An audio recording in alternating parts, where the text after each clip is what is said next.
감사합니다. 우리 하나님 놀라우신 주 크신 은혜 앞에 하나님 앞에 불러주시고 하나님 앞에 경배하게 하시니 참으로 감사합니다. 하나님 앞에 나온 믿음의 어미 아비된 자들에게 언약의 말씀을 주시옵소서. 후대를 양육하는 바로 그 자리에서 살아계신 하나님을 더 알아가는 가장 복된 양육의 현장이 되게 해 주시기를 기도합니다. 이 렘넌트 기도 제목에 이 아이들의 이름을 소중히 여겨 하나님 앞에 기록하고 올려드리오니 하나님이 보시고 언약의 말씀으로 이 아이들을 품어주시고 일생 떠날 수 없는 언약의 말씀 저들 안에 굳건히 세워지도록 축복해 주시기를 기도합니다. 이 아이들이 자랄 때 세포 하나가 발생할 때마다 언약의 말씀으로 채워주셔서 떠날 수 없는 지워지지 않는 각인된 언약의 말씀이 저들의 것이 되도록 축복해 주시기를 기도합니다. 하나님 저희의 믿음이요 소원입니다. 바람입니다. 주 안에서 이 렘넌트들을 세우시기를 기도합니다. 부부 사이에 십자가의 은혜의 복음이 나타나게 해 주셔서 관계가 회복되고 하나님의 은혜를 누릴 수 있는 가장 복된 부부 사이 되도록 축복해 주시기를 기도합니다. 어떤 부모는 그 자녀와의 관계가 온전히 언약의 말씀으로 회복되게 함께해 주시고 그 복된 관계 속에 언약이 전달되게 해주시기를 기도합니다. 하나님 이 시간에 주께 의탁드리오니 임하시고 하나님이 존재를 드러내시고 말씀을 드러내셔서 우리가 여기 와서 하나님을 뵙게 해주시고 후대를 축복하시는 하나님의 음성을 듣고 가게 하여 주시옵소서. 예수님의 이름으로 기도하옵나이다. 아멘.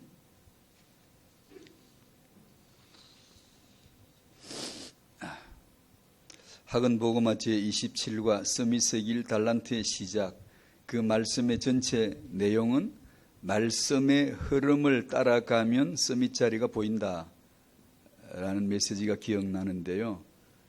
창세기 1장 27, 28절이 본문이고 1, 2, 3 내용이 이렇습니다. 제가 잠깐 읽어드릴게요. 하나님이 천지를 말씀으로 창조하셨습니다. 하나님은 창조주이세요.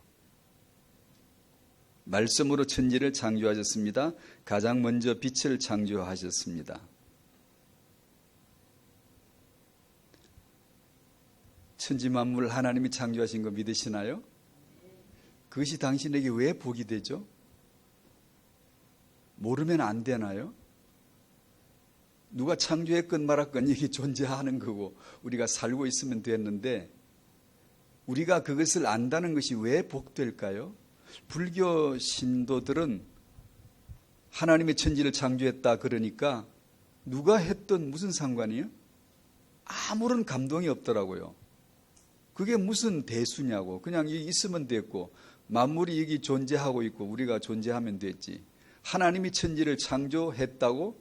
그러면 우리는 하나님을 만들지 뭐. 불교는 신을 인정하지 않거든요. 하나님을 인정하지 않아요. 우리와는 종교가 다릅니다만은 하나님이 그렇게 필요한가? 그럼 우리가 만들지 뭐. 일체 유심조. 마음먹기 달렸잖아. 우리 마음으로 하면 되잖아. 우리 마음으로 하나님 있다 그러면 있는 거잖아. 우리가 말한 인격적인 존재이신 하나님, 창조주이신 하나님 그런 개념이 없어요. 믿질 않아요. 만물을 하나님이 지었다 그러면 하나도 감동받지 않고 그게 뭐 어때서? 그럽니다. 여러분에게 묻겠어요. 하나님이 천지를 창조하신 것이 당신에게 왜 복이 될까? 왜 감동이 될까? 몰랐을 때와 알았을 때 무슨 차이가 있을까? 막상 이런 질문을 던지니까 좀 벙벙하죠. 항상 우리 신앙 삶에 어떤 중요한 근본 원리가 하나 있는 것 같아요.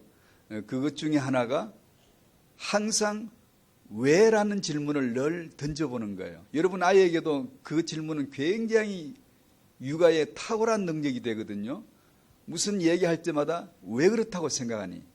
넌 왜 그렇다고 생각하니? 나는 이래서 그렇다. 그 이유를 설명해 주기를 좋아하고 아이에게 이유를 묻는 질문을 한다면 왜 그럴까? 이유는 뭘까라는 질문 한마디에 근본으로 들어가 버리거든요. 끝만 보는 게 아니라 그 내용의 본질이 뭔가를 꿰뚫어 보고 싶은 그런 지적 욕망으로 바로 들어가거든요. 그러니까 성경 말씀도 마찬가지. 하나님이 창조하셨다. 아멘. 믿습니다. 하긴 했는데 왜 이걸 믿지? 이걸 믿는 게 뭐가 복된 거지? 라고 한번 질문해 보시란 말이에요. 그 안 믿으면 무슨 탈나나? 유대인들 하나님 천지 창조한 거 믿을까? 잘 믿겠지. 여호와가 지으셨던 창세기를 믿으니까. 그럼 우리와의 차이는 뭘까? 그들은 하나님의 창조를 믿는데 우리와의 차이는 뭐가 있을까? 2번, 하나님이 사람을 창조하셨습니다. 형상대로 사람을 창조하시되 남자와 여자로 창조하셨지요. 가정을 창조하셨지요. 만물을 정복하고 다스리는 축복을 주셨습니다. 여기도 마찬가지로 왜 사람을 창조하셨을까? 하나님 저를 창조해 주셨어요. 감사해요. 거기서 한 단계 탁 발 디디면서 왜 저를 창조해 주셨어요? 왜 세상에는 사람이 있어요? 라고 묻는 거죠. 왜 정복하고 다스리는 권세를 주셨어요? 라고 물어보는 것이죠. 여러분에게 무슨 답이 들려올까요? 3번, 하나님이 에덴에 동산을 지으시고 사람을 두셨어요. 거기다 두셨어요. 하나님이 사람을 위해 가정을 세우셨어요. 왜 가정을 세우셨을까요? 가정이 소중하다는 건 우리가 다 무신론자도 말하고 있고 모든 종교가 말하고 있고 국가 정책도 반영합니다. 가정을 지키려 하는 것, 가정이 소중하다는 것. 미국에서 나온 영화 중에 대표적으로 흐르는 주제 하나가 있죠. 소문난 영화 가정. 그 주인공이 자기 아내와 가족을 지키기 위해서는 초인간적인 능력을 발휘해내는 그런 스토리가 굉장히 많습니다. 그쪽 동네. 가정이 그 가치에 있어서 굉장히 중요하다는 것을 반영하는 거죠. 왜 가정이 소중할까? 질문해 보셔야 되죠.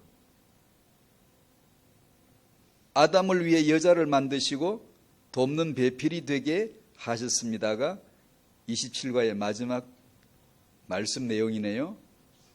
아담을 위해서 왜 여자를 돕는 배필로 만드셨을까? 물어보셔야 돼요. 아담이 하는 일이 너무 많아서 너무 피곤해서 옆에 누가 좀 거들어줘야 될 사람이 있어서, 그렇다면 그게 배필이라면 요즘은 여성이 소득을 주도하고 남성보다 여성이 오히려 주소득원이 되고 심하게 뭐라고 해야 되나, 지금 심한 것도 아닌데 이 흐름이 제가 구식이라서 그러네. 어떤 분은 남편이 집에서 살림을 사는 분도 있으시더라고요. 그런 경우는 남자가 여자의 돕는 배필인가요? 만약에 우리가 돕는 배필을 남자가 하는 일이 너무 많아서 중요해서 거들어줘야 되고 내조를 해야 되고 배필이 되어서 도와주는 자가 필요해서 여자를 지으셨다면, 요즘은 거꾸로 된 현상도 많잖아요. 남자가 여자를 도와야 될 입장도 많잖아요. 그러면 남자는 여자를 돕는 배필이 되는 건가? 왜 여자를 돕는 배필로 지으셨을까? 이 질문을 해보시란 말이에요. 왜 제가 이렇게 질문하는지 아시겠죠? 창조를 알려면, 창조의 내용을 알려면 창조를 논해가지고는 끝이 안 나와요. 몰라요. 왜 창조하셨지? 그냥 이런 식의 이 말씀은 말씀의 흐름을 따라가면서 밑자리가 보입니다. 말씀의 흐름을 쭉 제시했는데 이 말씀의 흐름을 결정짓는 아주 중요한 것이 왜라는 질문입니다. 창조를 알려면 창조 이전의 하나님의 뜻, 그 뜻을 아셔야 됩니다. 그걸 알 적에 실마리가 거기서 착 풀립니다. 창세 전에 하나님이 세우신 그 뜻이 무엇이? 무슨 뜻을 품고 역사 속에 보이는 창조를 시작하셨을까? 보이지 않는 저 하늘에서 영세전에 하나님이 설계를, 청사진 블루프린트를 다 작성해서 설계도 완성짓고 이렇게 할 거야 라고 완성짓고 그대로 보이는 역사 속에 창세기 1장을 여신 그러잖아요. 그러니까 이것이 건물이 지어졌다면 건물이 지어지기 위해서 이 건물을 먼저 본 그림이 있단 말이에요. 설계도가 있단 말이에요.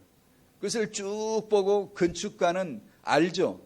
그 종이만 보고 이 집은 어떤 모양이겠구나, 문은 어디에 있구나, 천정은 어떤 형태를 하겠구나, 그 종이만 보고 딱 알잖아요. 하나님이 창세전에 설계하신 게 뭐였을까? 아시죠? 이제 그리스도시잖아요. 왜 창조를 하셨지? 그리스도가 되게 하기 위해서이죠. 예수가 그리스도 되게 하시기 위해서이죠. 왜 남자 여자를 창조하셨죠? 배필로? 그 남자 예수시잖아요. 그 여자 우리들이잖아요. 교회잖아요. 교회. 그거 설명하려고 예수 그리스도로 말미암아 그리스도로 인하여 그리스도를 위하여 서만 존재하는 것이 만유요 만사요 존재거든요. 하나님은 왜 이걸 하실까? 왜 그렇다고 생각하니? 아이들에게 질문을 탁 던지면 말씀이 복음이 들어온 사람에겐 그 대답이 그리스도란 대답으로 결론이 나질 수밖에 없죠. 우리 인생이 왜 이렇게 걸어왔을까? 어떤 사람은 기도해서 문제가 해결되는 사람이 있고 그럼 그 사람만 복 받았나요? 문제가 해결 안 되고 있는 사람은 복을 받은 게 아닌 건가요? 참 인위적이죠. 인본적이죠. 나 중심의 해석일 뿐이죠. 문제가 사라졌다면 예수가 그리스도 되게 하신 것이겠죠. 나는 문제가 아직 사라지지 않아서 그러면 더 인내하라는 거죠. 더 기도하라는 거죠. 왜요? 예수가 그리스도 되게 하실 하나님의 간섭이죠.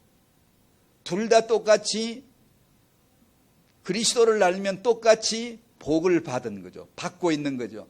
여러분의 인생이 오늘 하루가 복되시기를 바랍니다. 어떻게 해야 복된가?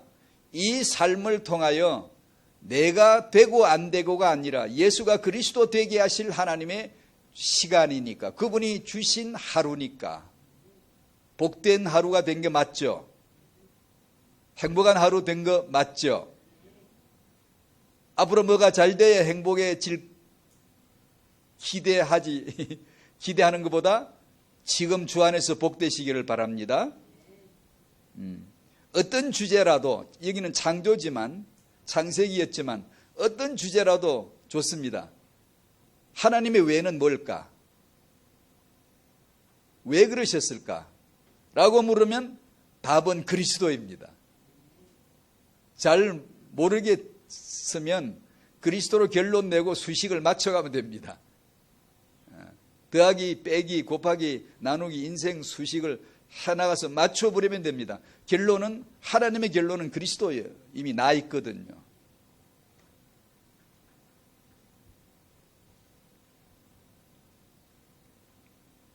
달란트의 시작, 서밋의 길. 이렇게 생각이 들었습니다. 태영아 메시지 같이 나누시죠. 오늘은 야곱의 아내 레아입니다. 그 중에 레아가 낳은 네 여섯 아들 중에 유다 얘기를 잠깐.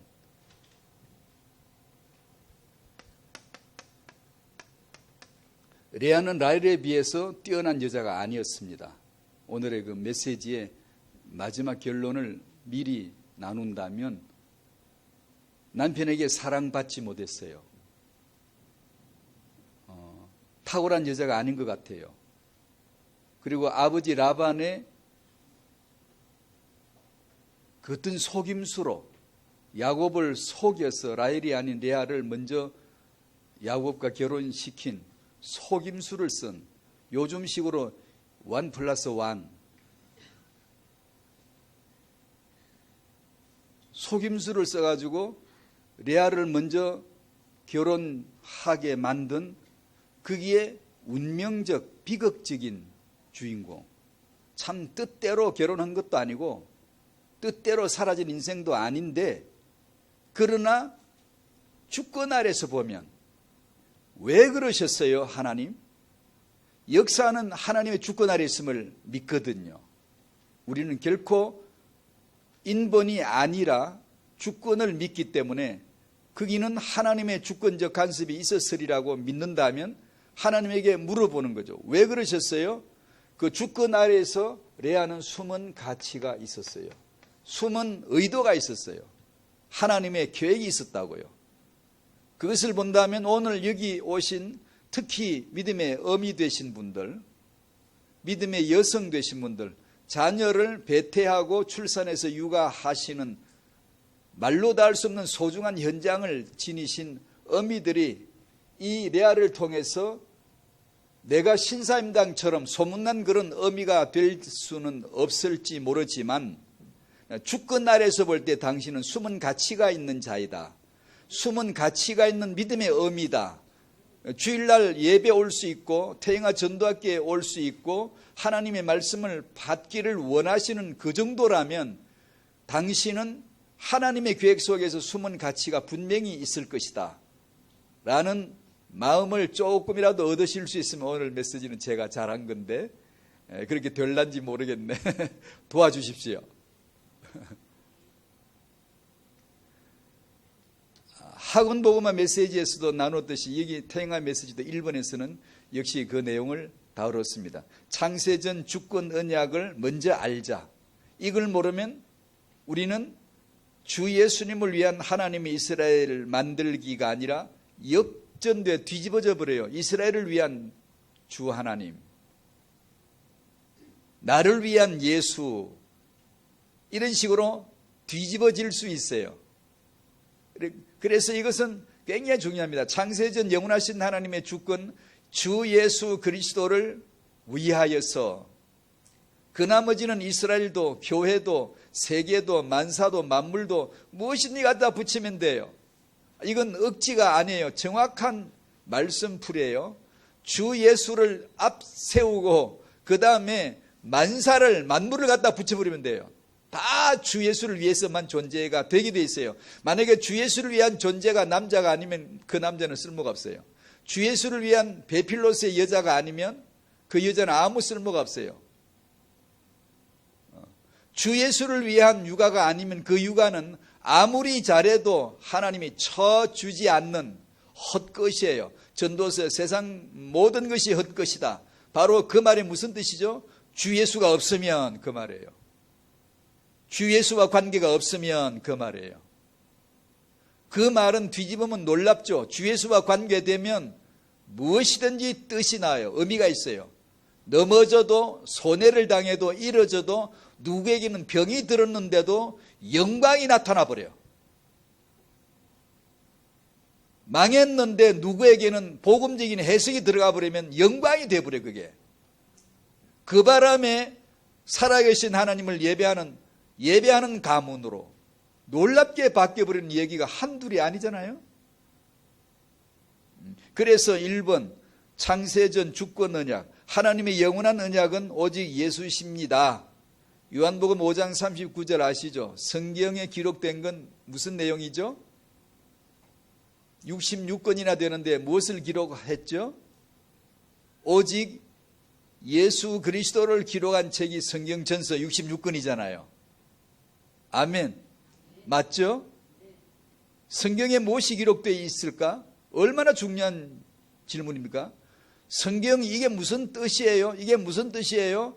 66권 속에 숱하게 많은 그 내용들을 가지고 이게 무슨 뜻이에요? 이게 뭐예요? 라고 하려고 그러면 끝도 없겠지만, 그러나 한 발짝 성경책을 조금 거리를 두고 질문해 보시면 돼요. 이 성경 전서 66권엔 기록한 주제가 뭘까? 예수님이 직접 말씀하셨으니 권위가 있죠. 정확하게 맞겠죠. 이 성경은 곧 나를 기록한 것이다. 이 한마디가 모든 성경을 끌어갈 수 있죠. 그러면 하나님이 왜 창조를 하셨지? 이 창조를 통하여 하나님이 그리스도를 기록하셨을 거야 라고 보시면 돼요. 이 창조를 여자를 돕는 배필로 왜 지었지?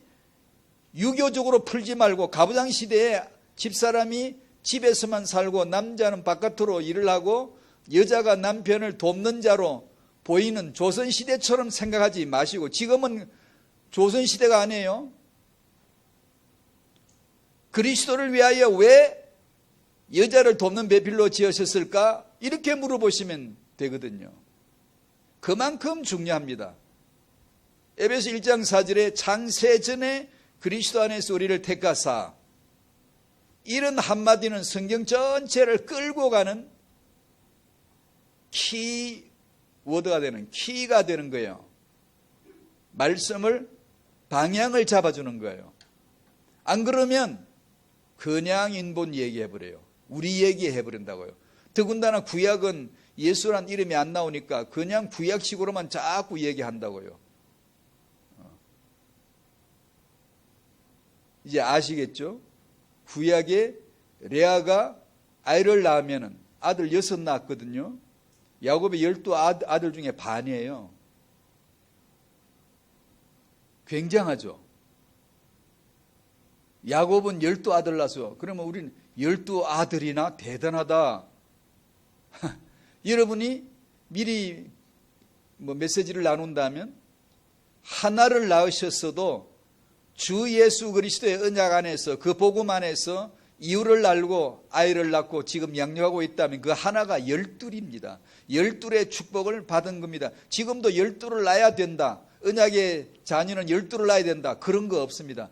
12 그 뜻을 그리스도 안에서 보시면 돼요. 그리스도 하나를 설명하려고 12이 나온 거니까 12문, 12진주, 12기둥 이런 거 나오잖아요. 12제자, 12사도 나오잖아요.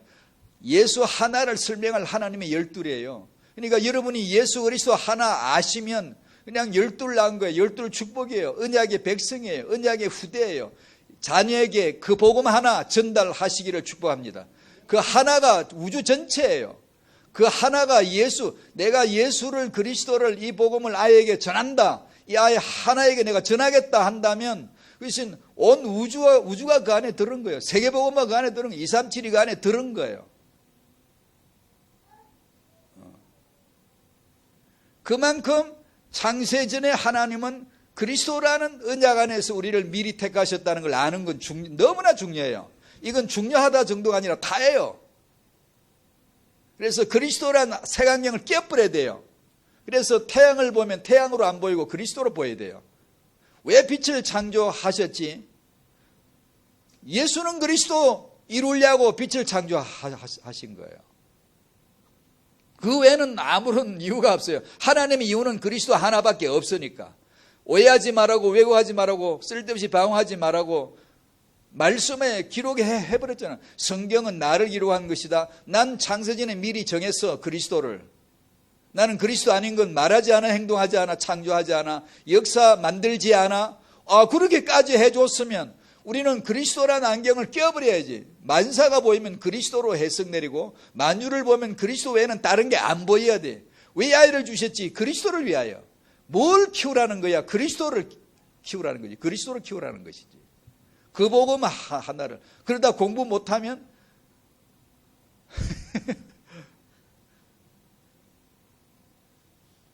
공부 잘해야 랩런트인가? 공부 잘하는 아이는 잘해야지.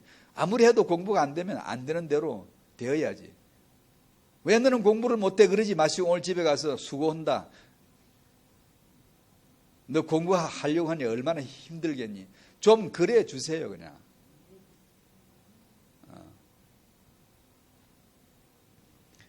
아담, 노아, 아브라함에게 주신 동일한 언약이 뭔지 아시죠? 낌새를 봐서라도. 아담에게 생육번성 충만의 복을 주셨고, 중시죠. 새롭게 시작하는 노아에게 창세기 9장 1절에 생육번성 충만 복을 주시죠. 아브라함을 부르실 때 왜 부르시죠? 시작하는 거죠.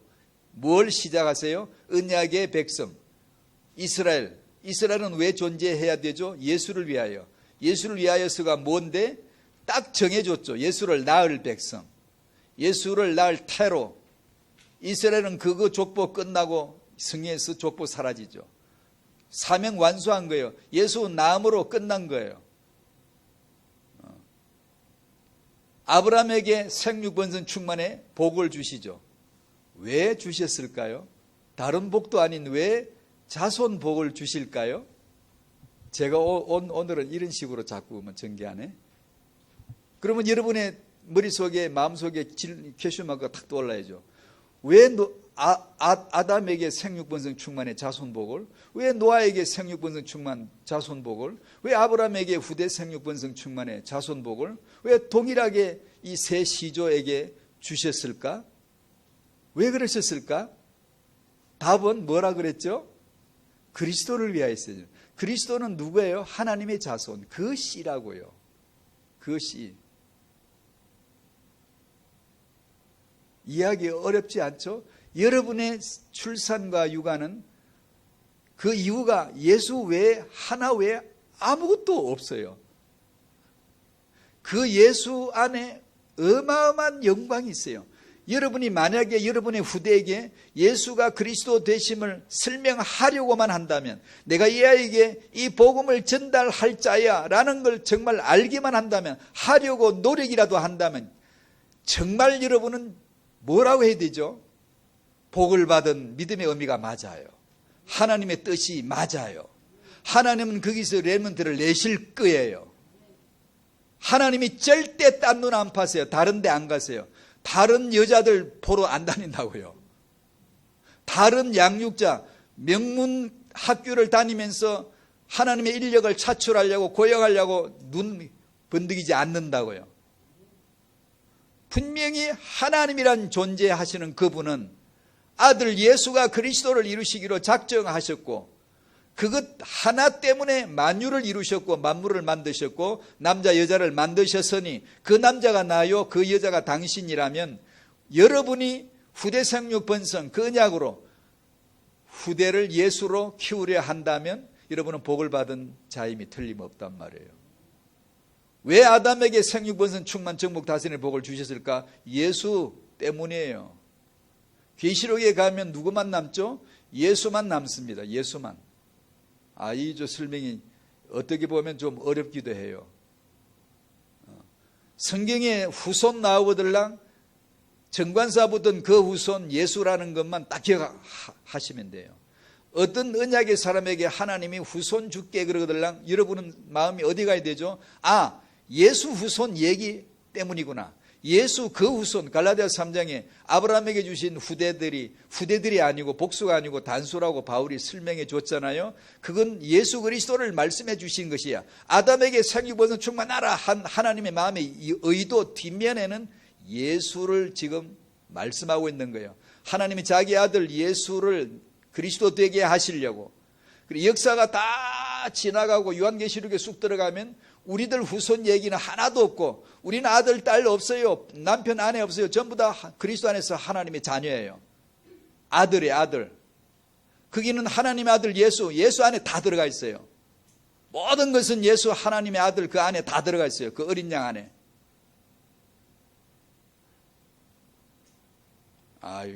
참 이게 성경 공부 굉장히 중요한 거예요.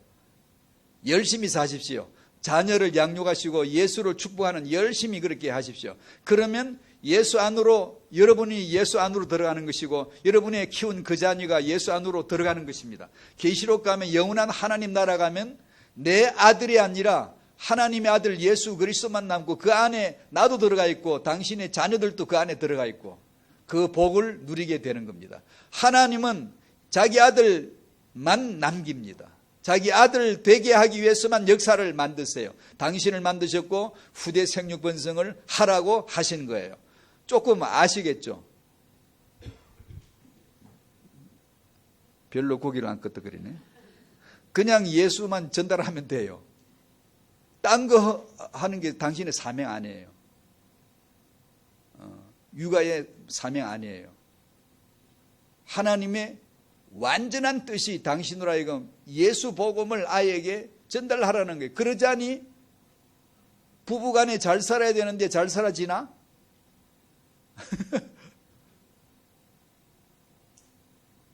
힘든 일이 많이 생기잖아요. 그러니까 어떻게 해야 될까? 주일날 예배실에 나와서 강단의 말씀 앞에 꼬꾸라져 죽으시라고요. 나 죽어야 복음 살아나니까. 근데 죽는 게 되나? 안 되지. 은혜로 와야 되고, 은혜로 믿음이 와야 되고, 그 말씀이 들려지면 나를 확 죽여버린다고요. 내가 그리스도 안에 십자가에 죽고 내가 죄인 중에 괴수, 나만 죄인 중에 괴수이면 돼. 아무도 죄이 안 보여도 돼. 남편도 아내도 자식도 부모도 죄 안 보이면 마귀야, 마귀. 그거는 죄 봐요. 그게 마귀야, 마귀. 복음은 나만 죄인 중에 괴수로 드러나게 하는 거예요. 정체가 탄로나지고, 그러면 나에게는 예수만 그리스도야. 아무 세상에 희락이 없어. 세상에 내 소망이 없다고. 예수만 그리스도라고. 내가 죄인이 아닐 때는 요것도 내 남편, 요것도 내 신랑, 요것도 내 희망, 요것도 내 우상, 저것도 가져야지. 저 명품도 하나 있어야 되지. 그거 뭐 누가 없으랬나? 그러나 그것이 소망이라, 목표라. 그러나 내가 죄인 중에 괴수가 되어버리는 순간 메시아, 그리스도, 구속주, 대속주, 피 흘리사 나를 자기 아내로 삼아주신 그 신랑 하나, 남편 하나, 그거 외에 안 보이는 거예요. 그러면 그 말 안 듣는 자식 보고 뭐라고 맨날 그러던 그 입에서 뭐라지 말고, 얘 너도 살기 참 힘들지. 고생한다. 좀 인생을 나눠보시라고요. 그 아이 얼마나 힘들겠어요. 맨날 엄마한테 대들기나 하고 엄마를 괴롭히는 것처럼 보이지만 정말로 내가 은혜를 받아보라고요. 무슨 말이 나오나? 위로가 나오지. 너 참 힘들지. 너 엄마한테 대들고 살기가 얼마나 힘들겠니? 여보 힘들죠? 그 복음이 살아있는 거예요. 그 복음이 살아있는 거예요. 하나님은 상담을 해서 고쳐주지 않아요. 그런 값싼 노름을 하지 않습니다. 예수의 피를 가지고, 그 피를 쏟아놓고 복음을 가지고 그리스도 안에서 조명해 주세요. 그리스도의 복음은 살리는 게 아니라 죽이는 겁니다. 왜냐? 죽는 자만 살아나니까. 나 안 죽고 하려고 하니까 인본주의 나오고 명예주의 나오고 자꾸만 자기 쌓으려 그러지. 뭔가 누가 날 보고 뭐라 그러면 섭섭하고 삐질라 그러고, 누가 날 보고 뭐라 그러들랑 맞다고 내가 죄인 중에 괴수라고 한마디로 그래버리면 끝나는 거예요. 그런데 그게 쉬워요? 안 쉬워요. 어려워 힘들어요? 어려운 것도 아니고 쉬운 것도 아니에요. 그럼 뭐예요? 은혜로 되는 거예요. 주일 아침에 일찍 오셔서 은혜 받으러 왔어요. 은혜 앞에 왔어요. 주권으로 은혜로 다스려 주세요.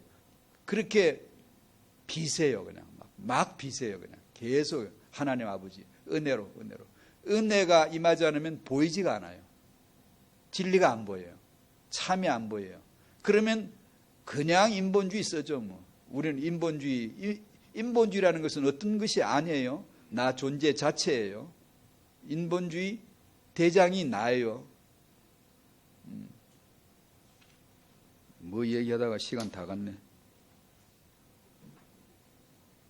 2번으로 바로 창세기 29장으로 넘어갑시다. 29장 31절부터 35절.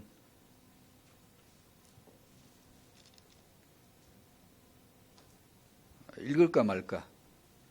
32절부터 36절. 레아가 내 아들 낳는 얘기인데, 내 아들을 낳으려고 1절, 2절, 3, 4, 5절, 36절까지, 35절까지 읽어야 돼요. 신약에서는 이걸 안 읽어도 돼요. 그냥 여러분이 예수는 그리스도 한마디 해버리면 돼요. 레아는 그리스도를 위해서 이렇게 낳았거든요. 그게 주권입니다. 주권. 하나님이 낳게 하신 거예요. 그래도 읽어보십시다. 31절부터 시작. 여호와께서 레아가 사랑받지 못함을 보시고 그의 태를 여셨으나 라헬은 자녀가 없었더라. 레아가 임신하여 아들을 낳고 그 이름을 르우벤이라 하여 이르되 여호와께서 나의 괴로움을 돌보셨으니 이제는 내 남편이 나를 사랑하리로다 하였더라. 그가 다시 임신하여 아들을 낳고 이르되 여호와께서 내가 사랑받지 못함을 들으셨으므로 내게 이 아들도 주셨도다 하고 그 이름을 시몬이라 하였으며 그가 또 임신하여 아들을 낳고 이르되 내가 그에게 새 아들을 낳았으니 내 남편이 지금부터 나와 연합하리로다 하고 그 이름을 레위라 하였으며 그가 또 임신하여 아들을 낳고 이르되 내가 이제는 여호와를 찬송하리로다 하고 이로 말미암아 그가 그의 이름을 유다라 하였고 그의 출산이 멈추었더라. 그리고 뒤에 또 두 아들을 더 낳습니다. 아까 소개해드린 대로 레아는 아버지에게 어떻게 보면 인간적으로 설명하자면 아버지에게 이용당했죠. 야곱은 라헬을 사랑했고 라헬과 결혼하기를 원했는데 라헬을 빼버리고 레아와 결혼시키는 속임수를 쓴 아버지 때문에 사랑받지 못하는, 야곱은 사랑한 적도 없는데 야곱의 아내가 되어가지고 살아야 될 운명적인 여자죠. 그런 가운데서 말씀은 희한하게 사랑받지 못함으로 태를 열어주셔서 아이들을 먼저 낳도록 해주시는 것이죠. 왜 그러셨을까요? 잘 모르겠어요. 야곱에게 12아들을 낳아야 될 하나님의 계획, 하나님의 부담이죠. 야곱은 나 12 낳으리라 그런 적 한 번도 없어요. 12 낳게 해주셔요 뭐 이렇게 기도한 적 없어요. 근데 하나님의 주권적 계획 아래서 쓰임을 받는 거죠. 역사는 하나님을 몰라도 하나님은 역사를 알고 있어요. 당신은 하나님을 다 몰라도요, 하나님은 당신을 다 알고 계세요. 당신은 이해할 수도 없는 인생을 하나님 지금도 개입해서 주권으로 다스리실 수 있어요.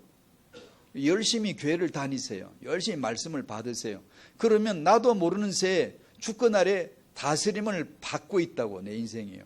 레아는 12아들을 낳아야 될 하나님의 계획 속에 먼저 6아들을 낳도록 하나님의 결정이 내려지죠. 전 개인적으로는 그래야 된다고 믿어요. 12아들을 낳으려면 사랑받지 못하는 여자로 하여금 미리 12 굉장히 부담되잖아요. 그러니까 6을 먼저 딱 낳게 해놓고 그 다음에 여종들을 통해서 넷 낳고 그 다음 2 남았죠.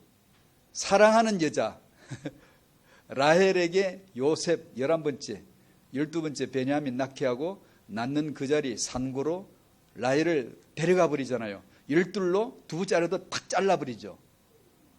그렇게 맞추기 위한 하나님의 계획이었다고 저는 생각을 해요. 여기서 레아는 원치 않는 결혼, 사랑받지 못하는 결혼, 그런 가운데서 르우벤을 낳고 보라 내 아들 그 말이거든요. 하나님이 보라 내 아들 하는 그 이름이 예수입니다. 예수. 르우벤, 벤이 자녀인데 르우 보라 높이 치기 들면서 내가 아들을 낳았다. 보라 이 아들. 그 다음에 시몬 응답받았다. 예수입니다. 레위 연합했다. 예수입니다. 유다 찬송, 여호와를 찬송하라. 예수입니다. 12아들 르우벤, 벤야민, 벤으로 시작해서 벤으로 끝났는 그 자녀가 예수입니다. 하나님의 그 자손 12아들로 말미암아 한 아들을 설명하는 겁니다. 제가 말씀드렸죠. 여러분이 한 아이를 낳으셨더라도 그 아이가 12 될 수 있어요. 예수 그리스도의 복음으로 양육한다면 12의 축복을 받은 거나 똑같습니다. 예수로 축복 누리시기를 바랍니다. 예수로 자녀를 키우시기를 바랍니다. 그러면 하나님의 주권 아래 그 12의 축복을 받은 거나 똑같습니다. 이스라엘의 12, 우리는 예수 하나면 돼요. 예수.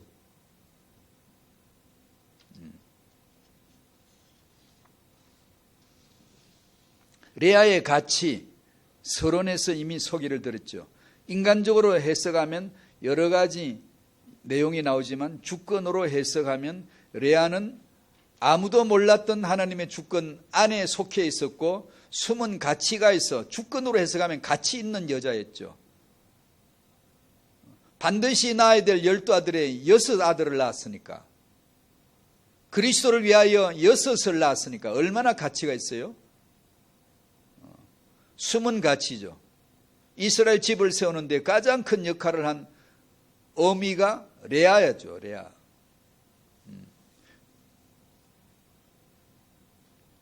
레아가 낳은 넷째 아들 유다 얘기만 간단하게 하고 마치죠. 여러분이 너무나 잘 아시죠. 유다 지파는 무슨 지파인지 아시죠?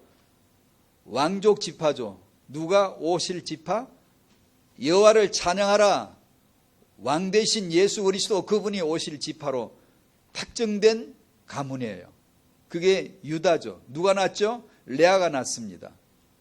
그래서 마태복음 1장 2절에 아브라함 이삭을 낳고 이삭이 야곱을 낳고 야곱은 유다와 11형제를 낳고 라고 유다를 머리로 내세우죠. 왜요? 예수님 난 가문이니까, 그 지파니까. 다시 말하면 족보는 그리스도를 위해 있다. 사람들의 출산은 그리스도를 위해 존재한 것이다. 내가 주권으로 다스린 것이다. 6 아들, 그 다음에 12 아들, 이것은 하나님이 주권으로 행하신 바이다 라는 거죠. 그리고 유다는 여러분 아시는 대로 11번째 아들 요셉을 애굽에 들어갈 수 있도록 팔아넘긴 그 장본인이죠.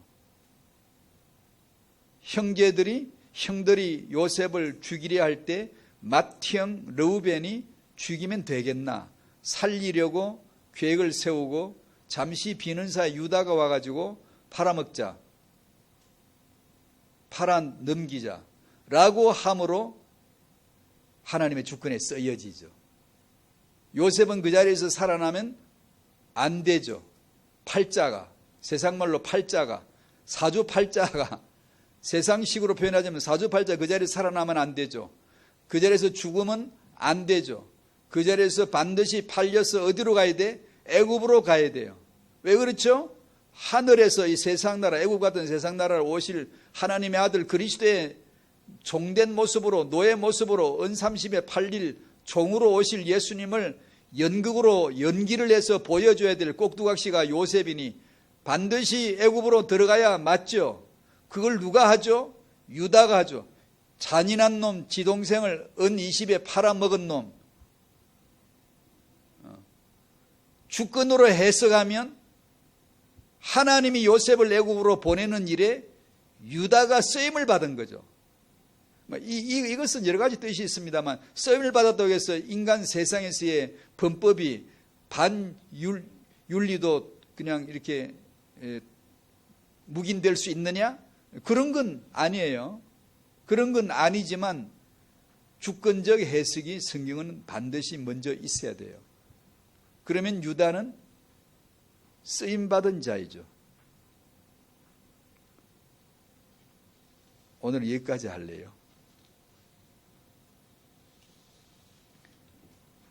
마지막으로 서론에서 했던 걸 또 한 번 할게요. 레아는 라헬처럼 사랑받지 못했어요. 아버지에 의해서 억지 결혼을 시킨, 당한 비극의 주인공처럼 그런 슬픈 얘기예요. 그러나 하나님은 이 여성을 통하여 반드시 이루실 언약의 12아들, 그 중에 6아들을 낳게 하고 그 중에 유다가 있어요. 레위는 제사장 지파, 유다는 왕 지파, 중요한 지파가 다 있잖아요. 그런 일에 쓰임을 받았다라는 것으로 저는 해석을 했고, 여러분이 뛰어난 그런 알려진 의미가 되지 못한다 할지라도 제가 여러분을 폄하하는 건 아닙니다. 있을 수 있지만, 그러나 여러분이 평범한 의미라 할지라도 만약에 예수를 믿으신다면, 만약에 내가 이 아이에게 내 비록 부족하지만 이 아이에게 예수 그리스도 복음 하나는 보여줘야지, 들려줘야지, 전달해야지 라고 하신다면 숨겨진 가치가 있는 레아와 같은 왕족을 낳은 제사장 지파를 낳은 그 의미와 같은 가치가 여러분에게 있을 것이다 라는 생각을 했습니다. 축복이 있으시기를 주의 이름으로 기도합니다. 감사합니다. 하나님 아버지, 이 시대에 예수 그리스도를 믿는 자로, 믿는 의미로, 아비로 불러주셔서 감사합니다. 내 가치가 아니라 하나님의 가치이신 예수 그리스도를 믿고 이 자녀도 믿게 하려는 그 마음을 주셔서 감사합니다. 육아 현장을 돌보아 주십시오. 육아 현장에 얽힌 문제들을 이해되게 해주시고 풀려지게 해주시고 그리스도로 보여지도록 도와주시고 그 자녀를 복음으로 격려하고 배려하고 축복할 수 있는 그런 복음 양육자가 되게 하여 주시옵소서. 내 마음에 안 들더라도 그것으로 말미암아 내가 치우치는 게 인본으로 치우치는 게 아니라 오직 사랑하신 하나님, 복음을 주신 하나님, 이 내 속에서 이 자녀 속에서 예수가 그리스도 되게 하실 하나님의 소원 그대로 이루어질 걸 믿으며 믿음으로 양육하도록 도와주시옵소서. 우리 후대들 가운데 저들의 후대들 가운데 유다 같은 왕족들, 레위 같은 제사장, 영적 지도자들, 온 세계를 살릴 전도자들로 일어나게 하여 주시옵소서. 예수님의 이름으로 기도하옵나이다. 아멘.